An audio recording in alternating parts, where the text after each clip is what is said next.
are as loud as I am. If somebody had a beer, it'd be really useful to keep my throat clear. So, what I was saying is, what the advantage of the fact that this is just a motion at this point means that we can still do something about it. It is not a foregone conclusion. It can still be pulled out of the budget bill. It can still be put as separate legislation to be voted on, debated in a public forum, negotiated, and otherwise passed or not passed in a democratic rather than monarchistic fashion. So that's the primary point of all of this. And why we're here now rather than wishing we had done something before everything had passed. So what the effect of this proposed legislation, of what the motion is it would remove distribution as a separate right that a brewery has. So if I am a brewery, I can also be a wholesaler. That means I can distribute not only my beer, I can distribute other people's beer. It means right now in my tasting rooms, I can sell not only my own beer, I can sell other people's beer. I can sell liquor. I can sell wine. I have other ways to make money and grow my business than just having to rely on the ups and downs of the local sales or state or regional sales of my beer. I can give people a reason to come to my place, to relax at my brewery, to enjoy not just my beer, but other people's beer as well.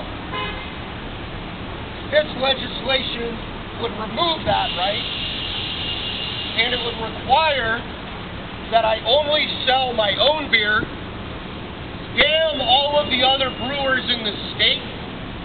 It would require that I only distribute my beer, damn all of the other brewers in the state. It would, let's see. It would allow me to do all of that, provided, of course, I had 25 people to sell it to in the first place. As a startup brewery, as a person first looking to get started, I may have a recipe, and I may have some friends who are willing to buy my beer, but I may not know 25 grocery stores, 25 liquor stores, 25 bars in the area that I can sell to. If I don't have that 25 written hard in code, that I can walk down to the permitting office and say, this is where I'm selling my beer. They've already committed, sight unseen, taste untasted to my beer. I can't sell my beer. I have to find a distributor and suffer their grace to go out and sell my beer for me. This is a huge change in how things work today. Today, if I have a dream of a brewery, I can start it up, I can walk it down to the local co-op, and if they buy it, great. And then I can walk over to the grocery store next door and say, hey, the co-op's selling it, why don't you? And maybe they agree. And then the bar next door, and then the bar across the street, and then the bar in the next town over, and then a bar across the state. And that's how we grow. Unless I go into the permitting office, the state permitting office under the new legislation, with 25 people in hand, I won't be able to get started.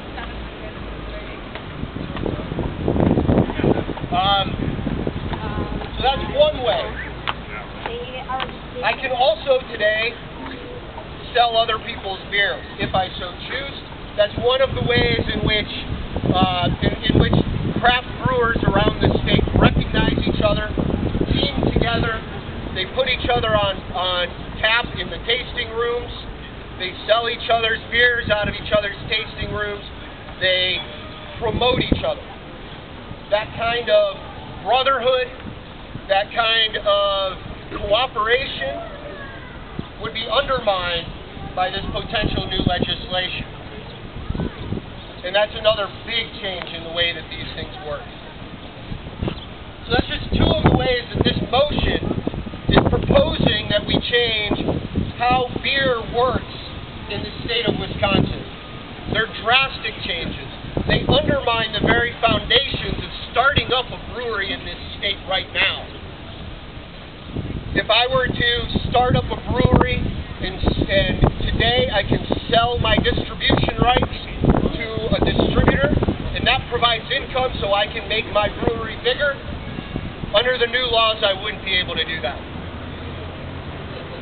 So in a number of ways, this legislation or proposed legislation is going to undermine how our breweries get started and how our breweries continue to operate. So for those reasons, we need to say to our representatives and to our senators that this should be pulled out of the budget, that it should be debated, that it should be negotiated, and that we should only agree to those terms that will benefit the entire state, and not just Miller Coors, and not just our distributors. And that's why we're